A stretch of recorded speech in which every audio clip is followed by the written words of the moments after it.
The year is 1941. The barracks. In the darkness, after lights are out, some loud whispering began.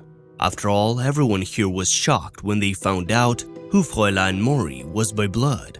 The same cruel short warden from the medical unit, the one that beats to death with a stick. It turns out she's just prisoner. Half of her genetic makeup comes from some remote lands. There was a woman who knew her personally.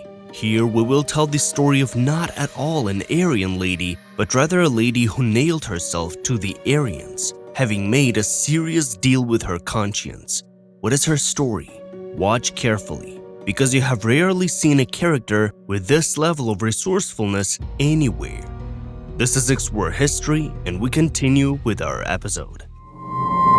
Carmen's childhood and youth. The main character of this story was born on July 2, 1906, in one of the most idyllic Alpine locations in Europe, on the territory of the Swiss canton of Bern, more precisely in the capital of the canton of the same name, the second largest settlement in the Swiss Union.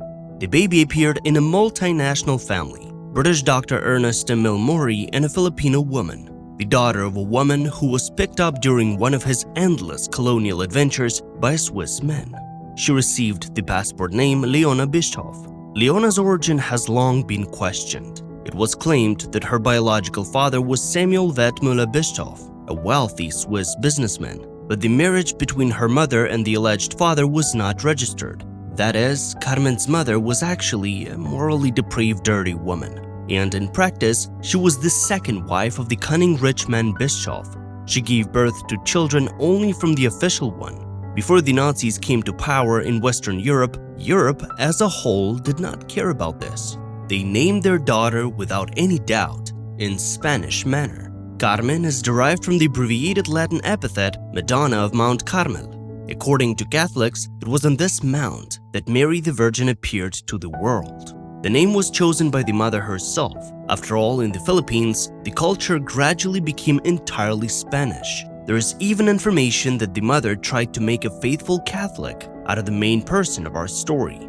It is also worth adding that the girl was formed unsightly on the face and, as it turned out later, grew only to 151 centimeters in height. It was difficult for her to reach many shelves even when she turned from a girl into a young lady and then a fully grown woman. But at first, she didn't really care about appearance, and since her childhood focused on religion and education, the family was indeed wealthy, and the heiress even studied vocals at a music school.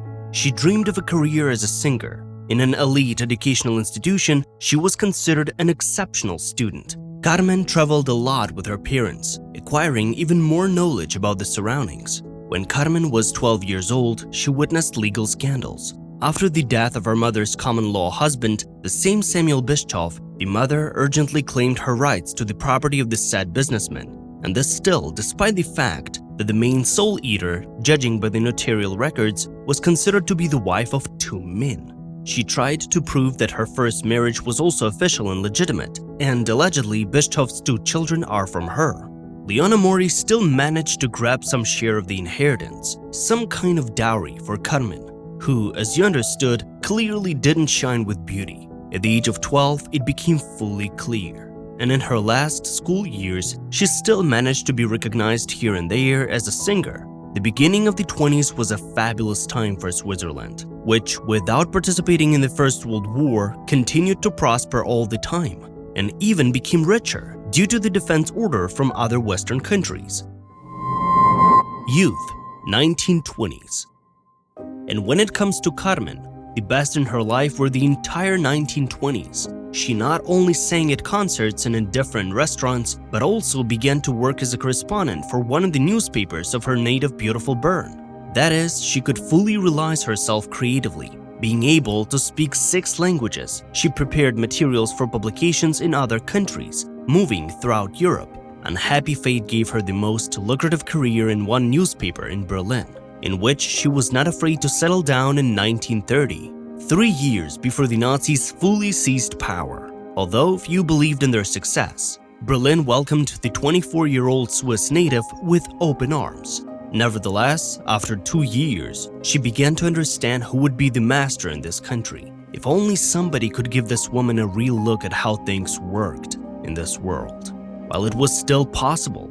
However, instead, far from Aryan beauty, she tried to equate herself with the race of the new masters, proving that she fully shares their ideology. Already in 1932, when the NSDAP had just begun its semi-legitimate seizure of power, the workaholic was already writing articles for the combat leaflets of ultra-right associations of various kinds. As we will understand further what she wrote about so fiercely, she actually became. The following year, the Nazis established themselves on the throne. And this means that the ethnic cleansing began immediately, and they were often based not on ideological beliefs at all.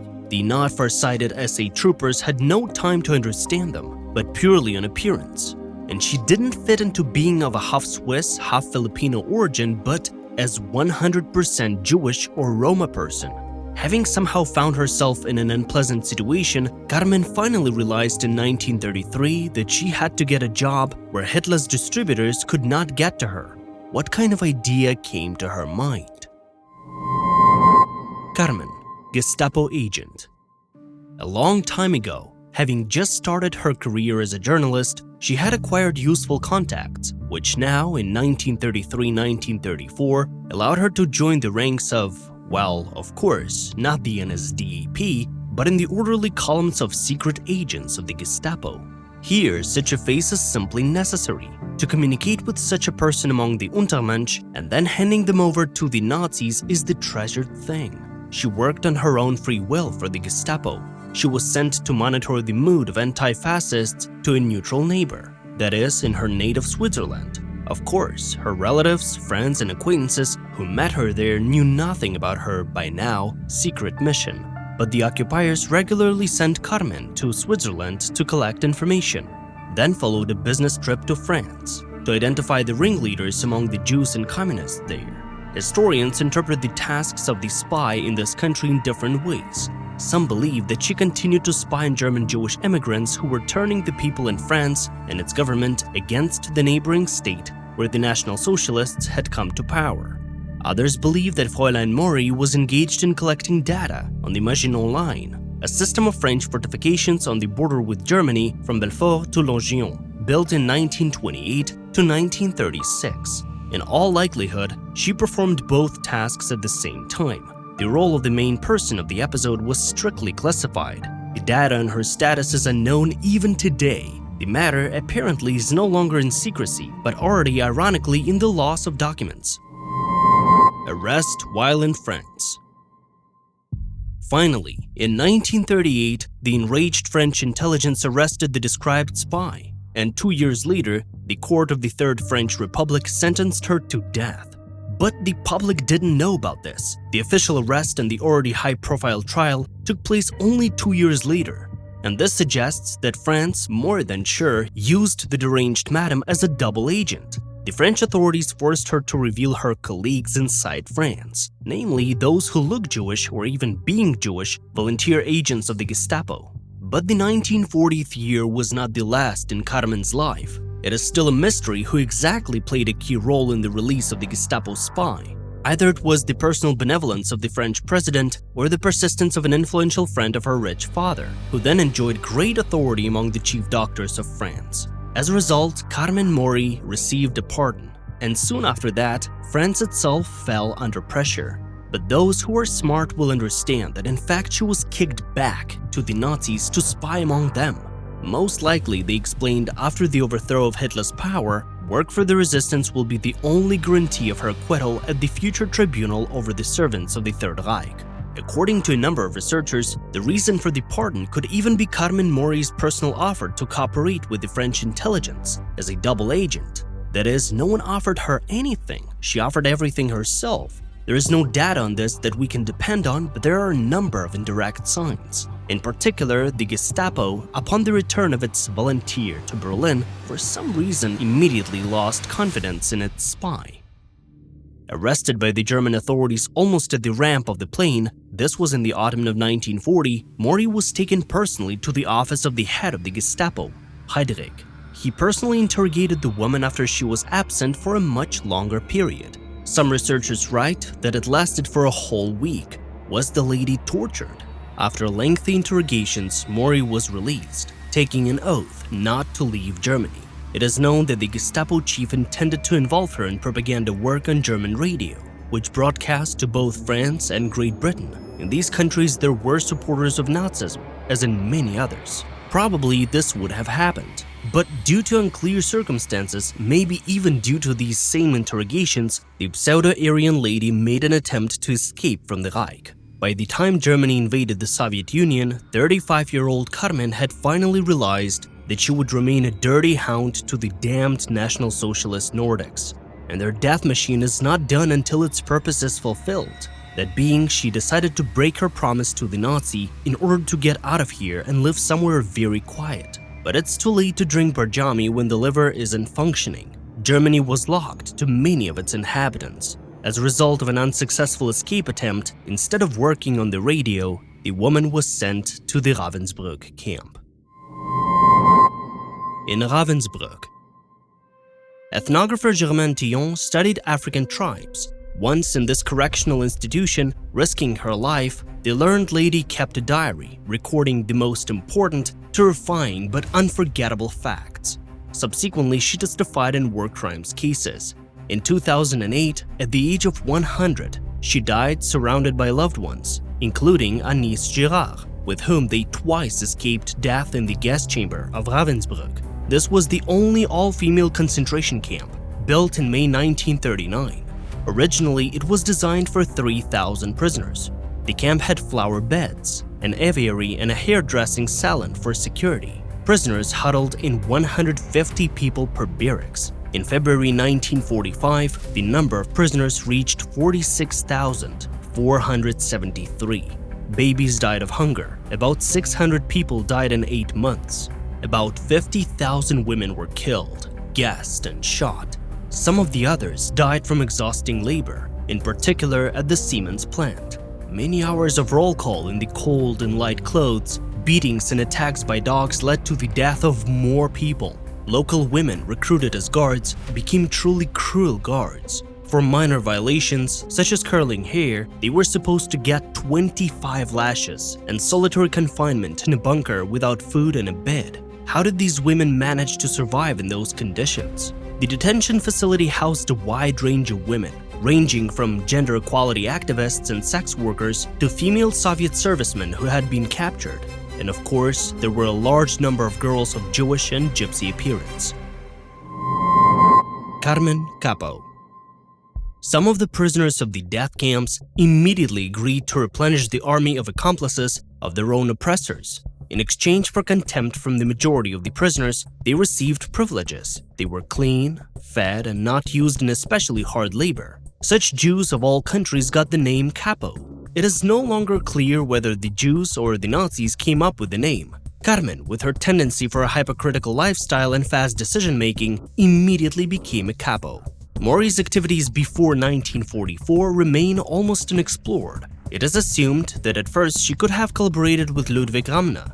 The head of the camp Gestapo, the concentration camps had their own branches of the designated service, accepted her for the unofficial position of an informant, realizing that she was already a pro in the matter of conspiracy. They say specialists do not lie on the road.